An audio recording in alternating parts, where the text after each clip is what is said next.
এ বাবা কেন? চলো কেন স্কুল যেতে ভালো লাগে না?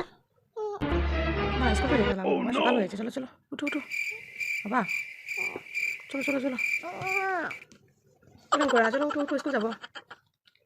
মামাম উঠো উঠো আও চোখ খুলো উঠো। স্কুল আগেলে কিরকম হবে? উঠো বাবা। কেন যাবে না? প্রতিদিন তুমি এরকম করো, মা স্কুল যাবো না কেন বাবা? উঠো উঠো ভালো লাগছে না স্কুল গেলে ভালো লাগে এরকম বলে না, স্কুল যেতেও লাগে বাবা। চলো চলো চলো চলো না খুঁজাচ্ছে রে, উঠো উঠো উঠো 7টা বেজে গেছে, চলো মা চলো উঠো বাবা উঠো উঠো চলো আমি খুলে করে নেবো পালঙ্গে, চলো চল মা খুলে করে নেবো পালঙ্গে, আসো।